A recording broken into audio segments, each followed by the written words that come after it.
Azken urroditeri sarean egunin matxuren arira kezkatuta daude, eta ugari jaso ditugulako, azken aldian herritar aldetik gailu matxura egon dira 2015 urtean, eta horrek koste handia izan du. Bai, kostea, batetik ur zerbitzurik gabe uzten ditugulako behin eta berriro herritarrak eta enpresak eta zerbitzuak, horrek duen inpaktu soziala eta ekonomikoa ere kontutan hartuz, bestetik matxura bat dagoen bakoitzean ur galera handia izaten dugu, matxurak irauten bitartean, moztu eta barra gertatzen artean, eta ondoren dago konponketak egitea.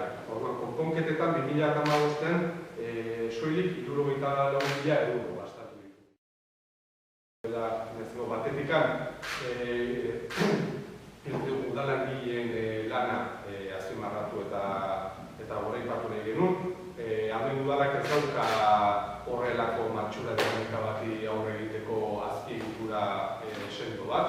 Horrek eta gutxiago udan eta opor garaia eta langileak antolaketa gaudenean. Horrek suposatzen du asteburuetan, jaiegunetan eta abar, udalangileak laneratu behar izan dutela, zerbitzuak ahalik eta lasterren berrez hartzeko. Orduan, zuzen egitzen ere publikoki lan hori azpimarratzea eta etortzea. Bigarrenik, herritarren kexak entzun ditugu, irakurri ditugu, beraien kexak, eta haserrea eta nekea ere ulertu eta konpartitzen ditugu.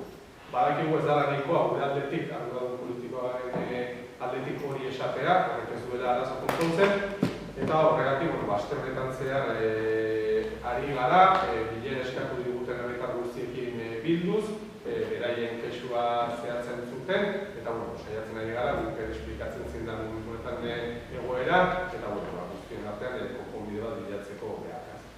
Eta hirugarrenik eta azkenik, argi dago udalak ezin duela konponbiderik gabe jarraitu, badakigu arazoa zein den, oso ondo identifikatu daukagu, eta gure ustez une honetan munduainek duen lehentasuna da. Badaude arazo asko, baditugu gauza asko egiteko, baina 15.000 handuen osatzen duen 15.000 biztanleak duten arazo amankomuna momentu honetan da ur zerbitzuan ez dutela kalitatez jasotzen eta etengabeko arazoekin gabiltzala. Beraz, gure ustez lehentasuna denez horri heldu behar diogu derrigorrez eta proposamen ezberdinak aztertzen ari gara. Horreko legalitan egin izan dara, orduan ikusten ari gara zein aukera dauden alimentetela aurrenean arazonik bermearekin, garantiarekin heltzeko eta gure asmoa da datozen asteetan ja, iraila bukatu baino lehen alderdiei proposamen ezberdinak mahai gainean jartzea akordioa lortu ahal izateko. Azken finean, guztion artean lortu beharreko akordioa dalako. Norabide berean, herritarrekin ere, proposamen horiek ixten goazen denean, herritarrei ere jakinaraziko zaie, guztion artean erabakia izateko zein den soluzio bat edo bestea. Epei begira, gure asmoa da, edo gure buruari jarri diogun epea da, urte bukaerarako jadanik erabaki bat hartuta egotea. Erabaki bat bai plenoan erabaki hartuta egotea, 2016an ja aurrekontuekin bat ere eta bat,